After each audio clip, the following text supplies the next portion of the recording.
বিমানবন্দরের এয়ার হোস্টেসের কথা শুনে বই পড়ার ব্যক্তিটা বিরক্ত হয়।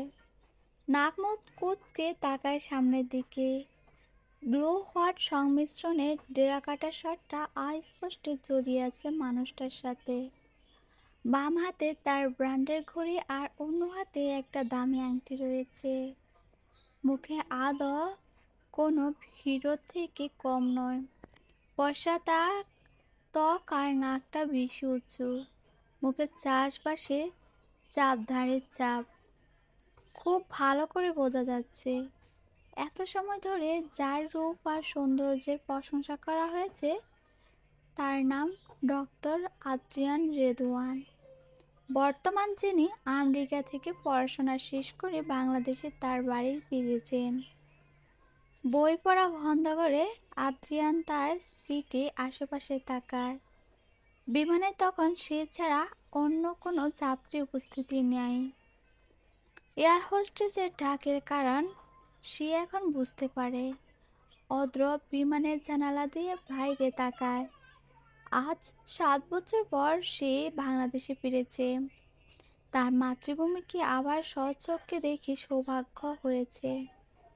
আমেরিকায় যতই সে পড়াশোনা বা ক্যারিয়ার জন্য যাক না কেন, তার মনে সবসময় তার দেশেই পড়েছিল। আদ্রিয়ান তার হাতে থাকা বই ব্যাগে ভরে নেয়। এরপর সিট থেকে উঠে দাঁড়ায়। সামনে থাকা এয়ার হোস্টেস মহিলাটিকে কৃতজ্ঞ সহিত বলে, সরি, বই পড়ার প্রতি এত মনোযোগ ছিল যে আপনার কথা শুনতে পাইনি। বাই দ্য ওয়ে, ধন্যবাদ আপনাকে। আদ্রিয়ান কথাটা বিনয়ের সহিত বলে, যা শুনে এয়ার হোস্টেস বলে, it's all right sir. Adrian আর কথা বাড়ায় না। সে তার ব্যাগপত্র নিয়ে বিমান থেকে নেমে পড়ে। বাংলাদেশের মাটিতে পা রাখার সাথে সাথে তার মন জুড়িয়ে যায়। আমেরিকা থাকতে অনেক মিস করেছে সে তার দেশকে। আদ্রিয়ান শান্তির নিঃশ্বাস ছাড়ে। এরপর বড় বড় পাহাড়ে পেলে এগিয়ে যায় বিমানবন্দরের দিকে। বিমানবন্দর থেকে আদ্রকে রিসিভ করার জন্য তালুকদার বাড়ি থেকে রুহুল আমিন আর সন্তান জুনায়েদ জামাল সাহেব মেঘকে নিয়ে ময়মনসিংহে গিয়েছেন, যার কারণে উনি আসতে পারেননি। জুনায়েদ প্রায় 1 ঘন্টা ধরে বিমানবন্দরের গেটের দিকে তাকিয়ে আছে। মূলত সে অদ্রকে দেখার চেষ্টা করেছে, কখন অদ্র আসবে আর সে তার কাছে যাবে। রুহুল আমিন 2 সন্তান, জুনায়েদ আর জেবা। জেবা তালুকদার বাড়ির বড় মেয়ে। 3 বছর আগে তার বিয়ে হয়ে গেছে। জেবা এখন তার স্বামী আর সন্তান নিয়ে লন্ডনে বসবাস করে।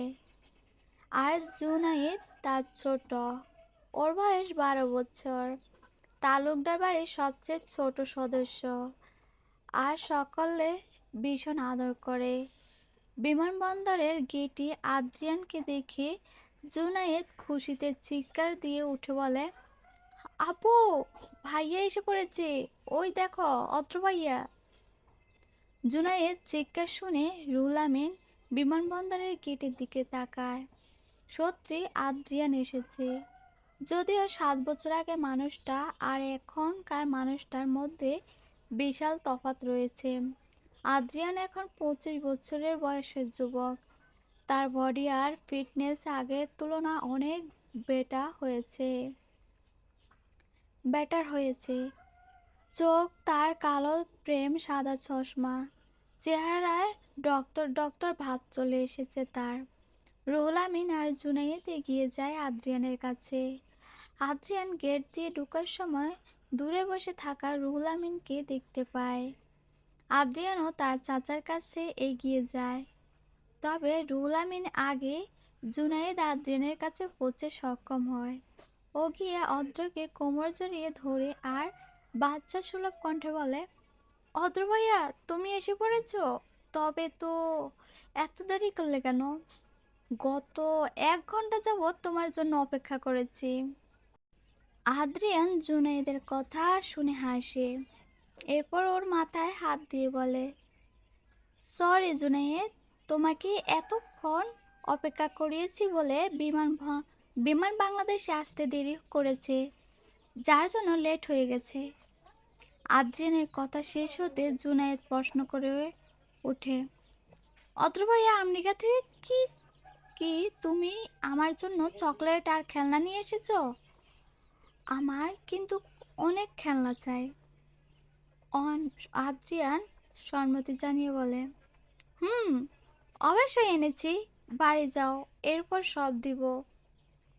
আদ্রিয়ান জুবাইদের সাথে কথা বলা শেষ করে রুহুল আমিনের সাথে টুকটাক কথা বলে।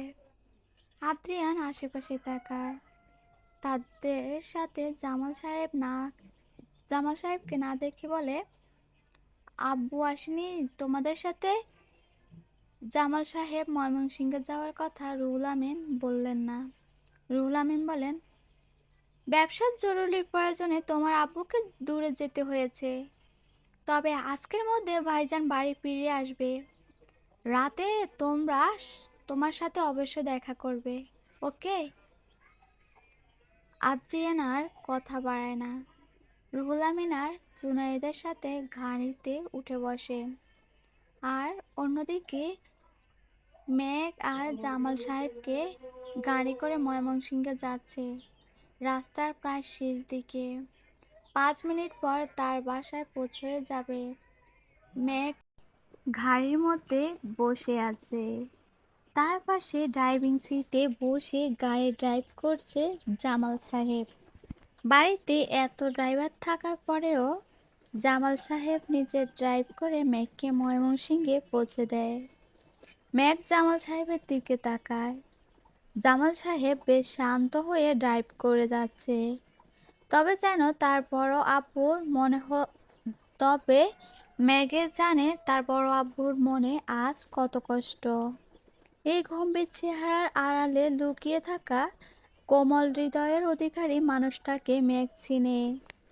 ছোটবেলায় বাবার মৃত্যুর পর থেকে তার বড় আব্বু তাকে বাবার ভালোবাসা দিয়েছে, স্নেহ, মমতা আর যত্ন দিয়ে আগলে রেখেছে।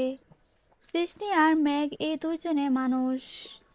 জামাল সাহেবের কাছে কখনো আলাদা ছিল না দুইজনে তার মেয়ে, বরং সৃষ্টির চেয়ে মেঘকে উনি বেশি আগলে রেখেছেন। বন্ধুর মেয়ে বলে না, নিজের মেয়ে বলে। আদ্রিয়ানের সাথে বিয়ে দিয়ে মেঘের জীবন উনি নষ্ট করেছেন। এই অপরাধ বোধ তার মধ্যে সবসময় কাজ করে। মেঘকে সমাজের সকলকে ডিভোর্সি নারী হিসেবে জানবে আজ থেকে।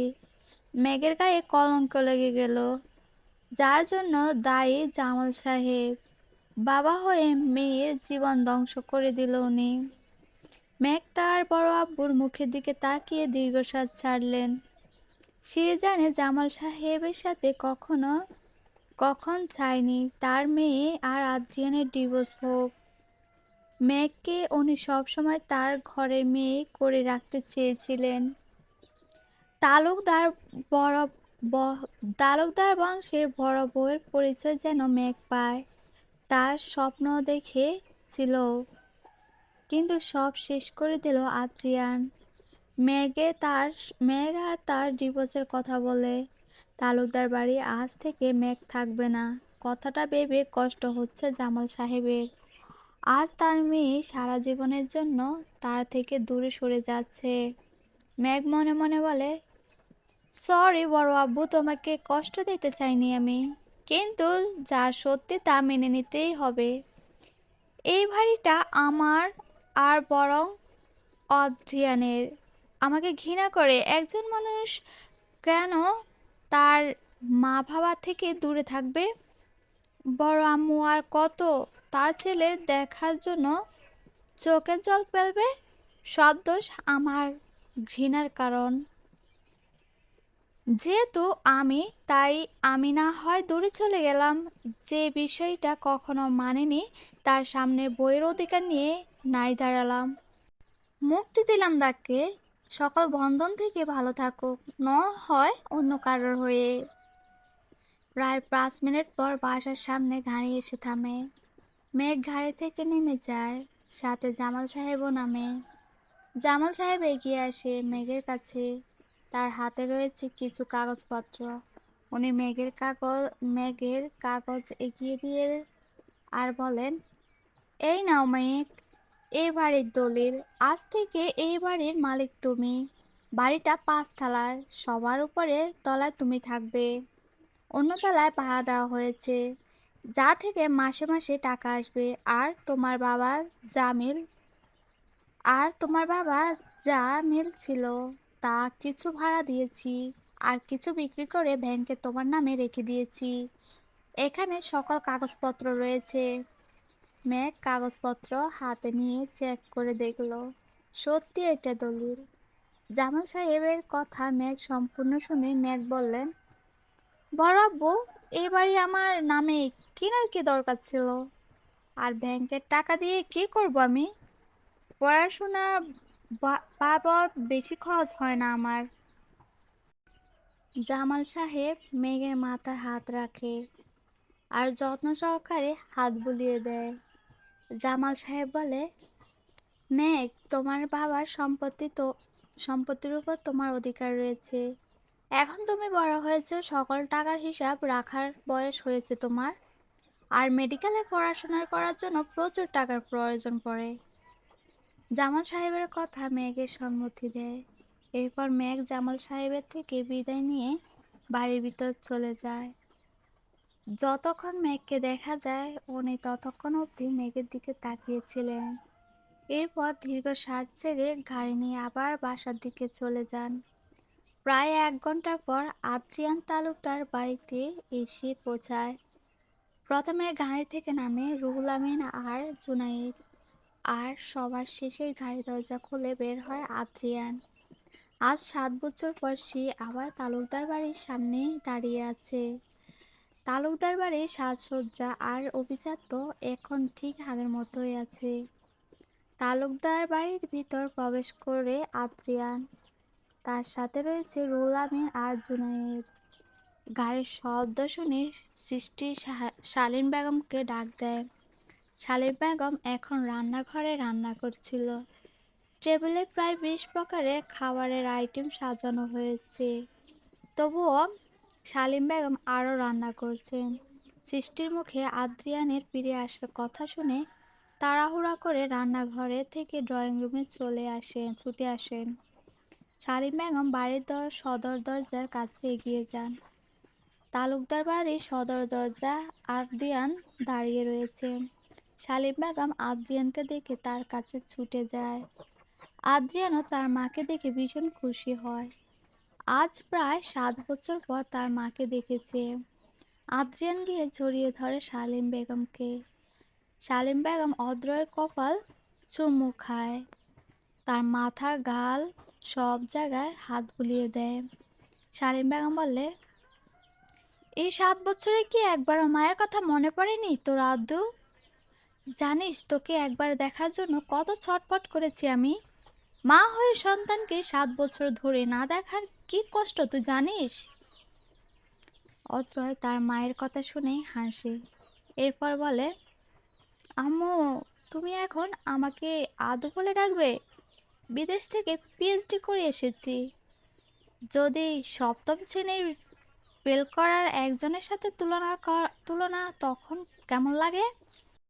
আদ্রিয়ান 7 বছর বাড়ি না ফেরার কথায় কিছু বলল না, কারণ সে এই খুশির সময় ওই ঘটনা মনে করতে চায় না। শালীন বেগম আর আদ্রিয়ানকে কিছু বলে না। সৃষ্টি ছুটে যায় তার ভাইয়ের কাছে। সৃষ্টি বলে, ভাইয়া, I miss you. I miss you too, আমার ছোট বোন।